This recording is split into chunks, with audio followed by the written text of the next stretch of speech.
વટવામાં રહસ્યમય મોતનો ભેદ ઉકેલાયો. જમવાના મુદ્દે થયેલા ઝઘડામાં યુવકની હત્યા, 3 આરોપી ઝડપાયા. અમદાવાદના વટવા વિસ્તારમાં મકાનમાંથી હાથપગ બંધાયેલી હાલતમાં મળેલા યુવકના મૃતદેહ કેસમાં પોલીસે મોટો ખુલાસો કર્યો છે.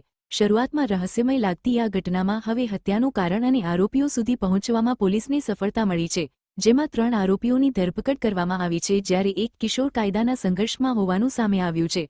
અમદાવાદના વટવા વિસ્તારમાં 27 મેના રોજ એક મકાનમાંથી હાથ, પગ અને મોઢું બંધાયેલી હાલતમાં મળેલા મૃતદેહ કેસમાં પોલીસે 3 આરોપીઓની ધરપકડ કરી છે. મૃતકની ઓળખ વડોદરાના રહેવાસી ઇમરા સિંધા તરીકે થઈ છે. પોલીસ તપાસમાં સામે આવ્યું છે કે મૃતક ઇમરા સાથે અન્ય 4 લોકો પણ રહેતા હતા, જેમાં વિરેન્દ્રસિંહ બઘેલ ઉર્ફે વીરુ, ચંદ્રમોહન શર્મા ઉર્ફે ચંદુ, રવિકુમાર શાહુ ઉર્ફે રવિ અને એક કાયદાના સંઘર્ષમાં આવેલ કિશોર સામેલ હોવાનું સામે આવ્યું છે. પ્રાથમિક તપાસમાં સામે આવ્યું છે કે જમવાના મુદ્દે થયેલા ઝઘડામાં ઇમરાને અન્ય સાથે ખરાબ વર્તન અને ગાળો આપતા ગુસ્સે ભરાયેલા આરોપીઓએ માથાના ભાગે ઘા કર્યો હતો. ત્યારબાદ તેને બાંધીને આરોપીઓ ફરાર થઈ ગયા હતા. પોલીસે ટેકનિકલ અને ઇન્ટેલિજન્સ આધારે તપાસ કરી આરોપીઓને જયપુર, આગ્રા, મથુરા અને વૃંદાવન ફર્યા બાદ બસનો પીછો કરી ફિલ્મી ડબે ઝડપી પાડ્યા હતા, જ્યારે પોસ્ટમોર્ટમ રિપોર્ટમાં ગેગિંગના કારણે મોત થયાનું સામે આવ્યું છે. સાથે જ એક યુવતીની ભૂમિકા અંગે પણ પોલીસ વધુ તપાસ ચલાવી રહી છે. મેના દિવસે વટવા પોલીસને એક લાશ મળવાની જાણ કરવામાં આવી. ત્યાં જઈને બનાવ કેવી રીતે બન્યો એનો તપાસ હાથ ધરવામાં આવ્યો. થોડા ટાઈમ પછી એની લાશની ઓળખાણ એમને કરી લીધી અને પછી એમની સાથે એ ફ્લેટમાં કોણ કોણ રહેતા હતા એની પણ તપાસ પોલીસે કરી. આ મરણ જનાર માણસનું નામ ઇમરાન સિંધા કરીને છે અને એ વડોદરાનો રહેવાસી છે અને એની સાથે બીજા 4 ઇસમો ત્યાં રહેતા હતા એમ પોલીસને જાણ થયું.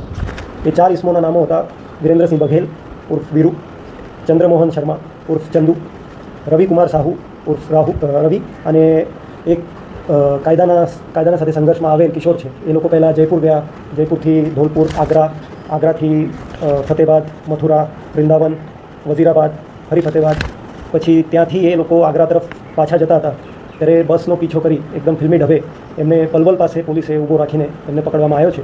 જમવાનું જે બનાવેલું આમાં કીડી આવી જતાં આ ઇમરાને એમને ખરાબ રીતે બોલવાનું શરૂ કર્યું, ગાળો આપવાનું શરૂ કર્યું અને એના પરથી એ ગુસ્સે થઈ જઈને એમને પહેલાં એક હાથમાં આવેલ તાબુ એમના મગજ ઉપર મારવામાં આવે અને પછી એમને બાંધીને ત્યાંથી આ લોકો કે આ અમને મારશે આ બીકથી એને હાથ પગ બાંધ્યા અને ત્યાંથી નીકળી ગયા. પોસ્ટમોર્ટમ રિપોર્ટમાં ગેગિંગનો રિપોર્ટ આવ્યો છે.